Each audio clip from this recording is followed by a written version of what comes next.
IFGT, Institute of Fashion and Garment Technology, affiliated by Government of Kerala Technical Education.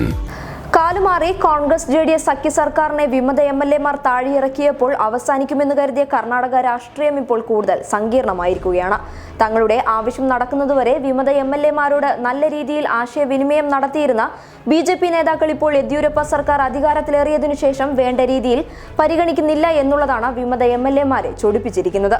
തങ്ങളുടെ കാര്യത്തിൽ ഇനിയും മൗനം പാലിക്കാനാണ് BJP ദേശീയ നേതൃത്വത്തിന്റെ തീരുമാനമെങ്കിൽ തങ്ങൾ ഒരുപാട് നാൾ മിണ്ടാതിരിക്കുമെന്ന് കരുതരുതെന്ന് വിമത MLA മാർ യെദ്യൂരപ്പയ്ക്ക് മുന്നിൽ ഭീഷണി മുഴക്കിയതായുള്ള റിപ്പോർട്ടുകളാണ് ഇപ്പോൾ പുറത്തു വരുന്നത്.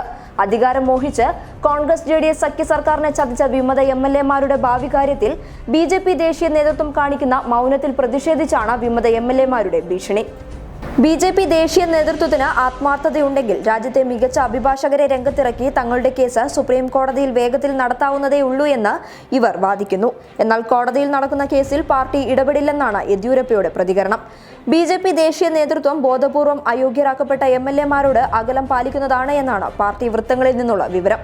കുമാരസ്വാമി സർക്കാരിനെ അട്ടിമറിച്ച് രാഷ്ട്രപതി ഭരണം ഏർപ്പെടുത്തി 6 മാസങ്ങൾക്ക് ശേഷം തിരഞ്ഞെടുപ്പ് നടത്താനായിരുന്നു ദേശീയ നേതൃത്വത്തിന് താൽപര്യം. ഇതിൽ നിന്ന് വിരുദ്ധമായി യെദ്യൂരപ്പ നടത്തിയ നീക്കങ്ങളാണ് സംസ്ഥാനത്ത് BJP സർക്കാർ ഉണ്ടാക്കാൻ സഹായിച്ചത്. സർക്കാരിന്റെ നിലനിൽപ്പിനെ ചൊല്ലി BJP നേതൃത്വത്തിന് തന്നെ സംശയങ്ങളുണ്ട്. സംസ്ഥാനത്ത് ഉപതെരഞ്ഞെടുപ്പ് പ്രഖ്യാപിച്ചാൽ നിലവിൽ അയോഗ്യരാക്കപ്പെട്ട MLA മാരിൽ തന്നെ പലരും കോൺഗ്രസിലേക്ക് തന്നെ മടങ്ങിയേക്കുമെന്ന് BJP ദേശീയ നേതൃത്വം കരുതുന്നുണ്ട് എന്നും റിപ്പോർട്ടുകളുണ്ട്. News desk public Kerala.